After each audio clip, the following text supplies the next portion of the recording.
Vamos a continuar explorando cómo los datos se han convertido en el nuevo petróleo de la industria aseguradora, no solo para mejorar la suscripción tradicional, sino que para habilitar los mercados completamente nuevos.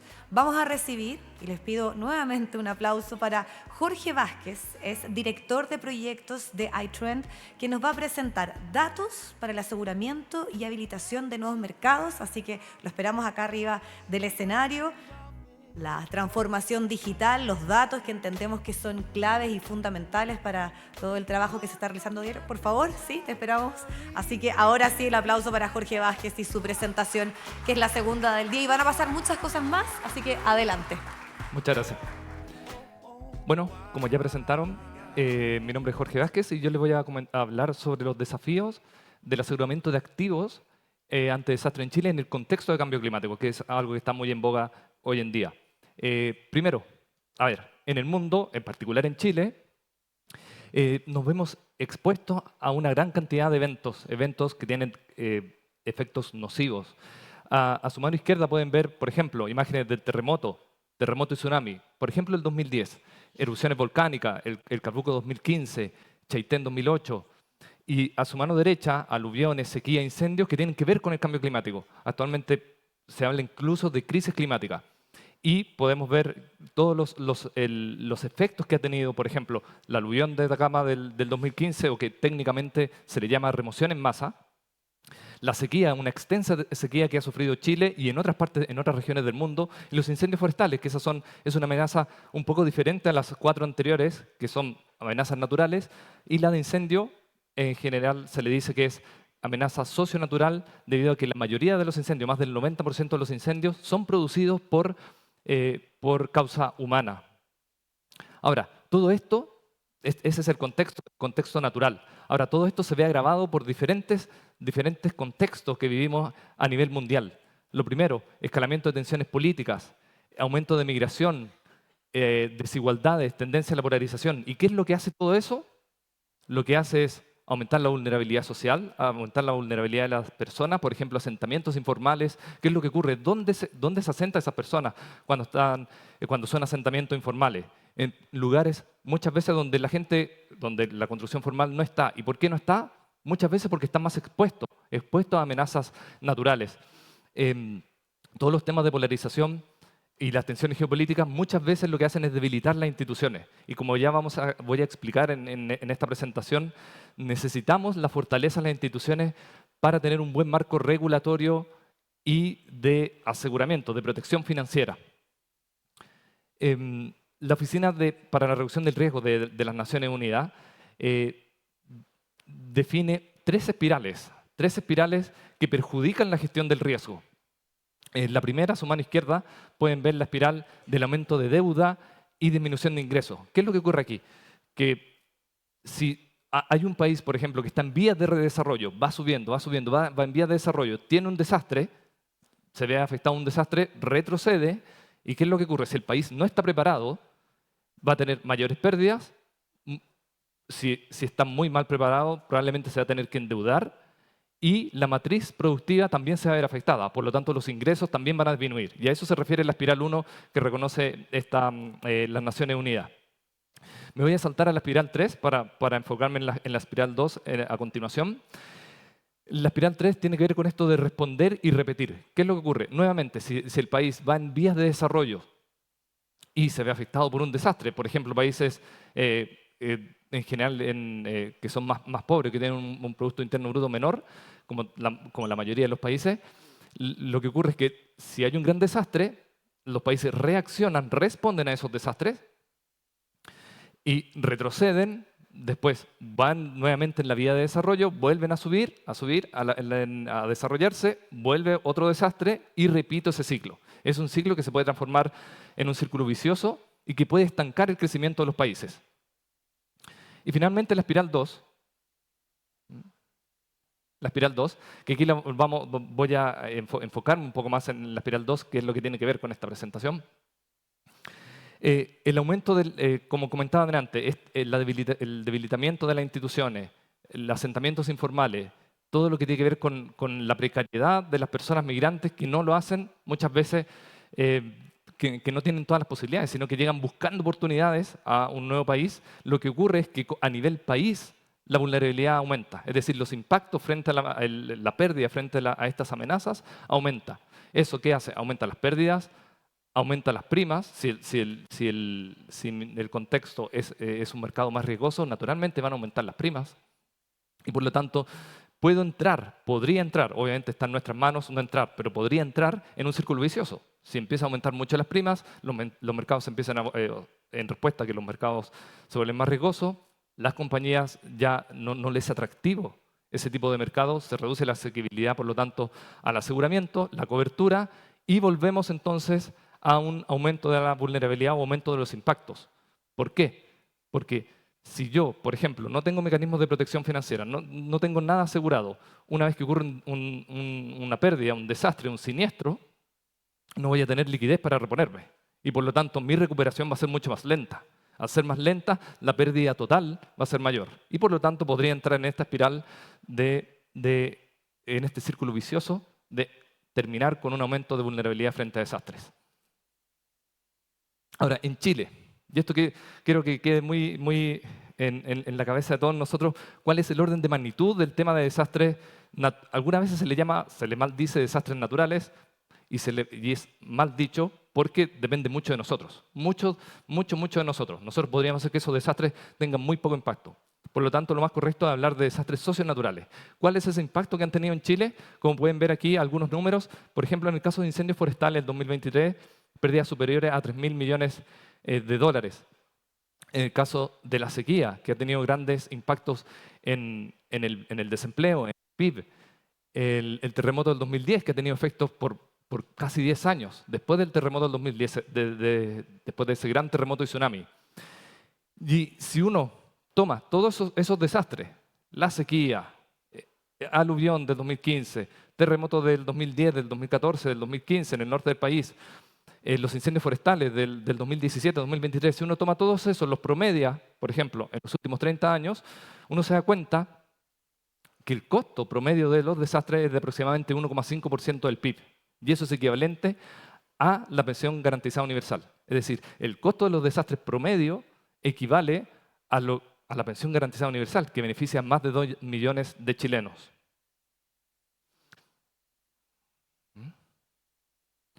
Ahora, para combatir esto hay que cerrarse esta brecha, hay que sobrepasarse esta barrera. Aquí les mostramos algunas que nosotros consideramos muy importantes en ITREN.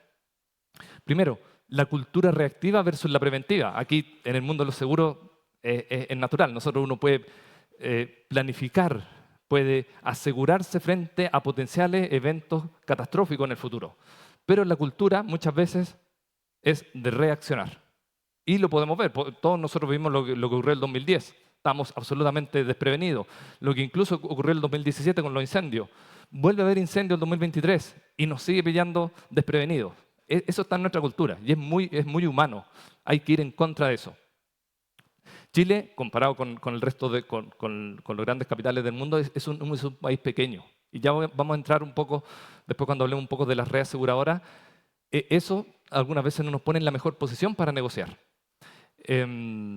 También las estimaciones. Aquí hemos hablado un poco del tema de riesgo. Bueno, ¿cómo estimo ese riesgo? Es muy diferente los siniestros automotrices, siniestros relacionados al tema salud, que siniestros relacionados al tema de catástrofe. Y finalmente, para estas grandes pérdidas, el Estado es el último garante. Nosotros nos vamos a enfocar aquí en la siguiente sección, que vamos a hablar un poco más de riesgo y finalmente qué es lo que estamos haciendo nosotros, cuál es nuestro rol en esto, sobre este tema de reactivo y cómo pasar a un enfoque más proactivo, más preventivo. Y el tema de las estimaciones. Bien, la gestión del riesgo no es solo respuesta. Ocurre un evento, esto es solamente para que todos estemos en la misma página, un poco de definiciones. Podemos tener un evento y lo que sigue es una respuesta. Lo que uno le gustaría hacer es que el impacto sea el menor posible y responder de manera bien. Luego viene la recuperación. Quiero llegar a la condición normal donde estaba antes de que ocurriera ese evento y de hecho aún mejor. Ojalá mejor que como estaba antes. ¿Y eso cómo lo logro? Teniendo medidas de mitigación, mirando hacia el futuro, bien a largo plazo. estrategias que pueden ser estructurales, como por ejemplo tener los activos, digamos, de infraestructura más resistentes, por ejemplo, está toda la norma sísmica, qué es lo que ocurre con los incendios, qué es lo que ocurre con los tsunamis, con los vientos, ahora con el tema del cambio climático, podría hacerlo más resistente, a grosso modo, hablando de manera genérica. O también podría adoptar medidas no estructurales, como por ejemplo políticas, planes, todo el tema del aseguramiento, tener una estructura de aseguramiento, cómo yo me aseguro frente a estas catástrofes. Y finalmente la preparación, para estar bien cuando llegue algo.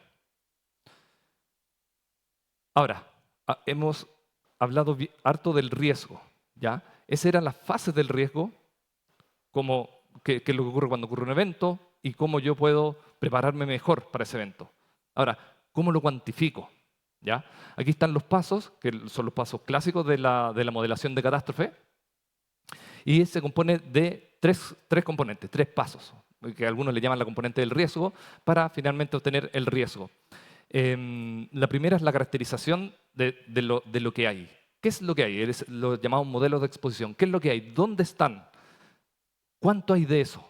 ¿Okay? Las amenazas tengo que caracterizarlas.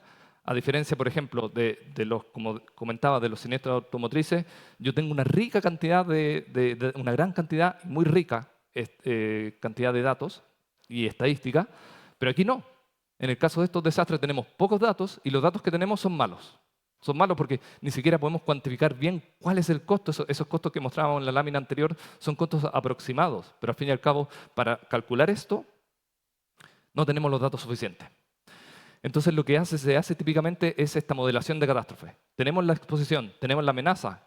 ¿Cuándo podría ocurrir? ¿Qué tan frecuente? ¿Qué tan intenso? ¿Dónde? Por ejemplo, nosotros que estamos aquí en Santiago, por ejemplo, ¿cuál es la probabilidad de que en 50 años más tengamos otro evento como el del 2010? Eso se puede calcular hoy en día. Naturalmente no se puede predecir en qué día, en qué año va a ocurrir el terremoto, pero sí se puede calcular esa probabilidad. Y es lo que hacen, de hecho, las empresas actualmente, las reaseguradoras tienen mecanismos, tienen software para calcular eso, y es algo que vamos a mostrar a continuación. Y finalmente la vulnerabilidad, ¿cómo responde mi sistema frente a estas amenazas? Con eso puedo obtener el riesgo que tiene que ver con estas pérdidas potenciales, con esta probabilidad de exceder cierto nivel de pérdidas. El resultado es algo como esto. ¿Ya? Aquí voy a explicar con un ejemplo bien sencillo. Imaginemos, por ejemplo, que tenemos una casita. Obviamente esto se hace para los portafolios y donde los números de abajo no son 5 millones de pesos, 60 millones de pesos, sino que son los portafolios que tienen las aseguradoras. Pero si nos imaginamos una casita, y aquí lo que tenemos es, en el eje vertical, es la probabilidad de excedencia. En el eje horizontal, las pérdidas. En este caso, en millones de pesos. Esta curva roja, esa es la curva que queremos estimar.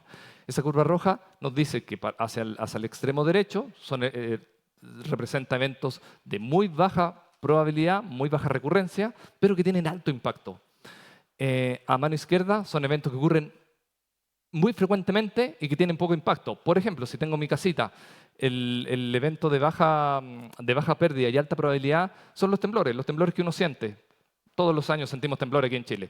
¿Qué pérdida tiene eso? Muchas veces cero. Alguna vez se podría quizás haber alguna grieta y ¿qué es lo que hago? Si aparece una mini grieta, puedo no hacer nada o puedo pintarla, puedo ponerle algo. Es el riesgo eso es lo que yo retengo como propietario. ¿Ya? O alguna reparación un poquitito mayor, pero no es más que eso. Lo demás, bueno, en el caso de una vivienda, si uno tiene crédito hipotecario, está obligado a tener seguro. En caso que no, es opcional, y ese es un gran problema, de hecho, para la gestión de riesgo, porque hay una gran cantidad de activos que no están asegurados. Pero supongamos que este está asegurado, entonces lo que yo hago al estar asegurado es, yo estoy dispuesto a pagar algo y lo demás lo transfiero a la aseguradora. La aseguradora, por su parte, también tiene sus umbrales. Entonces puede calcular la pérdida máxima probable acá, para estos puntos, y decir, bueno, yo hasta 60 millones, dada esa probabilidad del 1%, hasta eso estoy dispuesto y lo demás lo transfiero a las reaseguradoras. ¿Ya? Las reaseguradoras, ¿quiénes son las reaseguradoras? Bueno, las reaseguradoras aquí en Chile, para este caso de activos, son las reaseguradoras europeas típicamente, o de países desarrollados que son grandes y que tienen mucho poder de negociación. ¿Ya? Ese es un gran problema. Ahora, esa curva roja que les estoy mostrando acá, todo parece, bueno, si tengo esa curva roja, yo puedo decidir. Tengo mis umbrales de riesgo, puedo decidir. Pero esa curva roja es muy difícil de calcular. Uno la puede estimar rápidamente, sí, pero hay muchos modelos disponibles en el mercado de varias empresas y todas esas curvas rojas varían entre ellos. ¿Cuál usar entonces? ¿Cuál uso? Bueno, entonces los desafíos son tener esos buenos modelos. Y aquí ha habido mucha investigación científica en cuanto a los modelos de exposición, de amenaza y vulnerabilidad. ¿Cuál es la importancia de los datos? Con malos datos, esa curva roja es cualquier cosa realmente. Con buenos datos, bueno, ese es el primer paso, tener esos buenos datos, tener buenos modelos. Los modelos, antiguamente se usaban muchos modelos físicos. Ahora, con la IA, podemos ver que hay aplicaciones en que, por ejemplo, yo puedo reconocer automáticamente las cicatrices de incendio para ver la amenaza de incendio, por ejemplo. ¿Ok? Entonces ya hay aplicaciones en las que se pueden innovar aquí y estimar muy bien esa curva roja, que es una curva probabilística, tiene incertidumbre, pero la idea es reducir esa variabilidad entre diferentes modelos. Como comentamos delante, la cultura chilena es una cultura, o sea, en realidad la cultura humana en general, la disposición humana, pero en particular la cultura chilena es reactiva. Y eso así lo ha demostrado lo pasado, los eventos pasados. Y entonces aquí aparece ITREN, que es el Instituto para la Resiliencia ante Desastres. Nosotros somos un instituto que está apoyado por Corfo, por el Ministerio del Interior, por Senapred y por el Consejo de Ciencia, Tecnología, Conocimiento e Innovación. Nuestra misión es aumentar la resiliencia o reducir el riesgo. Aquí tenemos la curva de resiliencia. Hemos hablado todo el rato del tema del riesgo, que es lo que uno calcula para el tema de aseguramiento. Pero la resiliencia está muy interconectada con el riesgo. Aquí tenemos la curva de resiliencia, que yo tengo un evento, tengo una funcionalidad que cae con ese evento, luego me recupero, me restauro y quiero llegar a un nivel mayor, como lo muestra al final de la curva a mano derecha. Quiero llegar a un nivel, a una funcionalidad mejor a la que estaba anteriormente. Por ejemplo, en el caso de riesgo, que lo tenemos a mano derecha, en la esquina derecha, si yo quiero reducir ese impacto en la curva de resiliencia, bueno, quiero tener una buena respuesta. Si quiero recortar el tiempo de recuperación, la recuperación que veíamos en la fase del riesgo. Si quiero llegar a una capacidad restaurada mejor, bueno, todas las medidas de mitigación que tengo que hacer. Y finalmente, si quiero prepararme para la respuesta, bueno, está en la parte de preparación. Es decir, las fases del riesgo están absolutamente interconectadas con la resiliencia, que es la misión del instituto. Algunos ejemplos les voy a mostrar aquí de lo que hemos hecho nosotros. Nuestro instituto, una de las cosas, además de tener todo el conocimiento asociado al tema de riesgo en desastre, lo que hace también es articular los diferentes sectores, de la industria, de la academia en particular. Y aquí hay un ejemplo a ver, antes del 2010 había poca capacidad local para estimar esa curva roja. Después del 2010 empezamos a tener más capacidad local. Ya deberíamos poder tener un poquitito más poder de negociación con las reaseguradoras. Pero ¿qué es lo que ocurre? Mucha de esa investigación queda. ¿Dónde queda? En artículos científicos. Entonces lo que hizo ITREN fue tomar, esto fue un proyecto bien bonito, pero un piloto bien corto, fue tomar esa investigación científica y llevarla y ponerla a disposición de las personas. Ahí pueden entrar a esa página web y ver realmente lo que dice el estado del arte de la amenaza sísmica. En la norma sísmica hay una división sabemos que, hay una división en el cual en las zonas más costeras tienen una mayor amenaza versus que la cordillera de los Andes, pero aquí está con modelos mucho más sofisticados y, como les decía, que usan los últimos avances. Lo mismo hemos hecho con el tema de datos. Hay una serie de datos dispersos en el sistema, pero muchas veces hay datos. ¿Es cierto que faltan? Sí, faltan muchos, pero hay. Y lo que ha hecho ITREN es ponerlo en una plataforma integrada, y la idea es seguir avanzando con esto y poder preguntarle a esta plataforma de manera de tener una conversación y decir, bueno, yo quiero tener datos o quiero mitigar temas de riesgo asociados, por ejemplo, al cambio climático, y que te aparezca automáticamente. Con la Asociación de Aseguradores de Chile también hemos trabajado y están preocupados de la infraestructura pública. Aquí en el ejemplo nombré algo de una casita. Bueno, ¿qué pasa con los hospitales, con los SFAM, con los jardines infantiles, con las escuelas? ¿Qué ocurre con ellos? La mayoría de la infraestructura pública en Chile no está asegurada. Y para una adecuada gestión del riesgo necesitamos la protección financiera. Necesitamos que siempre vamos a tener pérdida cuando ocurre un desastre.